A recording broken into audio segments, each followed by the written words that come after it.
Clinton Miner here from Sawtooth Bushcraft. We're going to do something a little different today.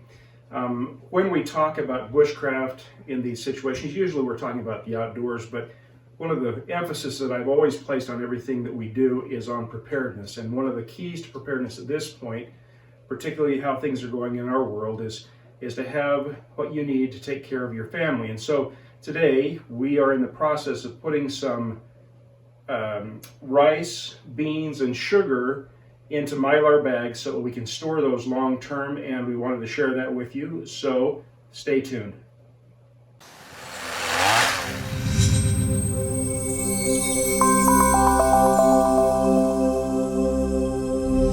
All right, so what I have here, and as you see behind me, we've got 3 25-pound bags of jasmine rice. We've got another bag of jasmine rice that we've already started the process with.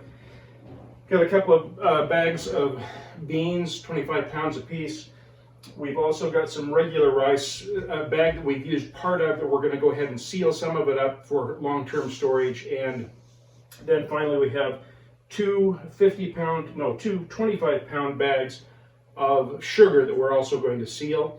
And we'll go through that process. We have started the process here by going ahead and sealing a number of these Mylar bags. And I'm going to go ahead and put a link in the description to where I got these Mylar bags. We simply purchased them on Amazon.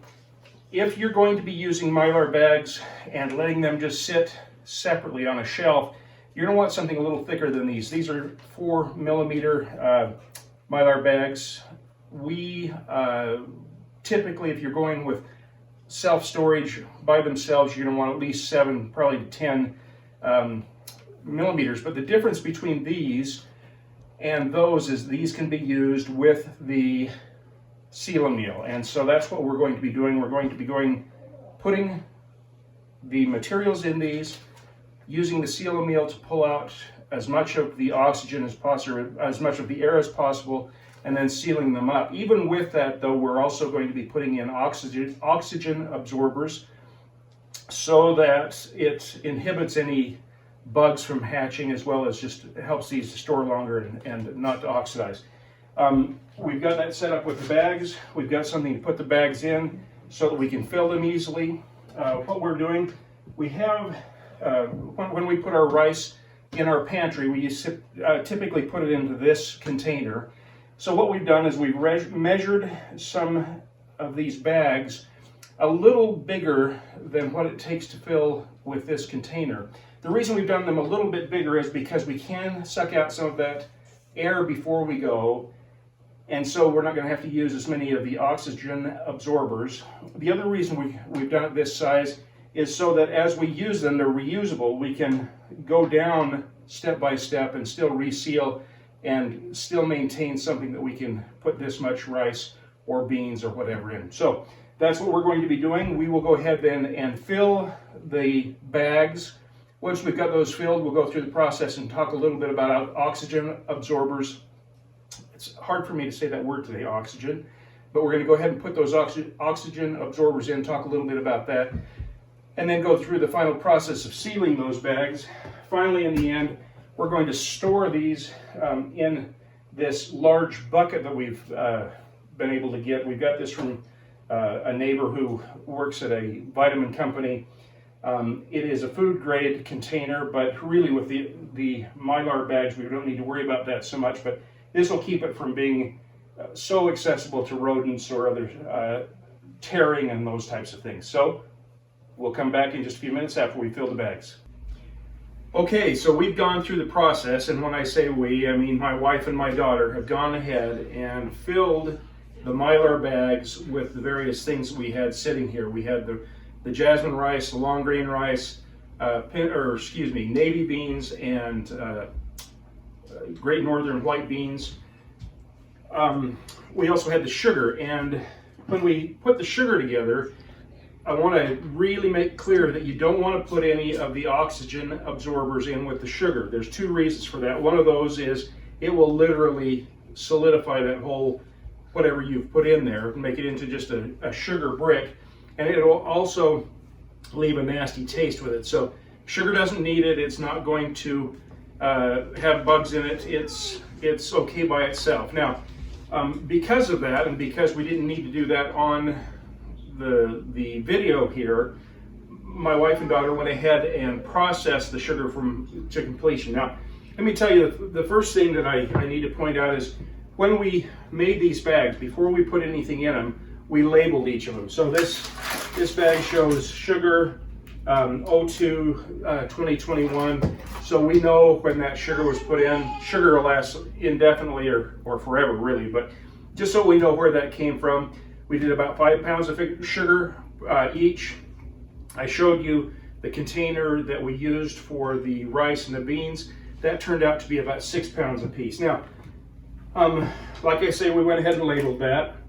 And the other thing that my wife learned, the first one that she sealed up, she just poured it down there and in there and sealed it up and didn't flatten it out before she did. And you can see that it's just a huge bulge. And as I feel this, it is as hard as a rock. It literally is a brick. It sucked all that air together so that it's really pinched it together. So there's no way to rearrange this. Not a very useful or a very easy way to store. And so as she went ahead and sealed these up, the rest of them, she first spread the sugar out so that it was a little flatter, and then she went ahead and sealed it, and that way we've got something that we can stack. And so that's what we did with the sugar. We're going to go ahead now and talk just a minute about the oxygen absorbers. The oxygen absorbers are made with iron, basically, and what happens is it oxidifies, it rusts, and sucks all of the oxygen out of the container you've got it in. They come in these little packets that when you buy processed food, there's always one of these packets in it. And you have to use certain amounts for certain sizes. I'm going to go ahead and put in the link, I'm going to go ahead and put a link in the description that'll take you to a chart that'll tell you what you need to put in it. Knowing that we have about a gallon, more or less, of beans and rice in each of these bags, I was able to then do an assessment based on 1 gallon. And you keep in mind that what we're trying to do is pull the oxygen out. So the more space there is in between each of the items, so beans, there's a lot more space in between that than there is rice, there's more air that needs to be absorbed. So you're going to need to use more of these oxygen absorbers with the beans than you do with the rice. Based on what we've put together of 1 gallon, these are 100 cc per each oxygen absorbers. And so based on the chart that I will put in the link, we need to put 3 of these 100 cc's in each of the rice bins and 4 in each of the bean bags. I said bins, I meant bags. So 3 in the rice bags, 4, yeah, I'm using good numbers, and 4 in the bean bags. So one of the things you need to do is once you open these, they start absorbing oxygen, and that means that they are neutralizing themselves. So we need to act fairly quickly. Now, it's not a screaming hurry, but we need to put these in and get them sealed fairly quickly. So what we're going to do is I'm going to go ahead and get some of these bags that we've got. We've propped them up in boxes. We will go ahead and put the absorbers in, and then we will start sealing as quickly as we can, get those sealed up. And so, stay tuned. All right, one of the things that I didn't talk about earlier, when you open up the oxygen absorbers, if you have extras, you want to go ahead and get them into something sealed as quickly as possible, and that's what we've done. We had to take a little break because the vacuum sealer kind of overheated because we did so many bags. So we're going to go ahead and start again. I'm going to go ahead and put a few of these in this bag. This is rice, so we're going to put in 3.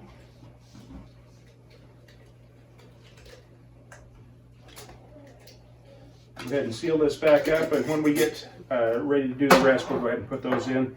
So what we need to do now, first thing is we want to make sure that the rice is down into these corners. Go ahead and lay this down. Place it in. And there we go. Want to flatten that out so that it lays flat.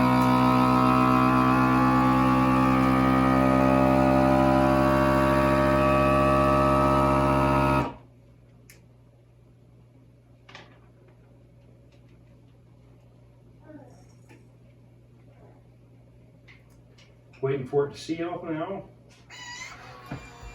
All right, now it's sealed and ready to go into the storage. All right, so we finished up and we've got all of the bags sealed. A couple of them, we had some trouble getting the air out of them, but with the oxygen absorbers, they should be fine.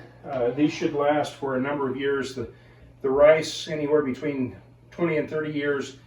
The beans, I'll put some notes in the description about how long you can expect beans to go. I'm also going to put a link in the description that shows where you can go to do some assessment of how much you need to give or store for each member of your family so you've got enough to last different periods of time. So, once again, Clinton Mylar here from Sawtooth Bushcraft. You know, we talk about preparedness, we talk about being prepared for all kinds of circumstances, and this helps us be prepared for whatever may come in the current circumstances of our world. And remember, if you're prepared, you're never really lost. Thank you.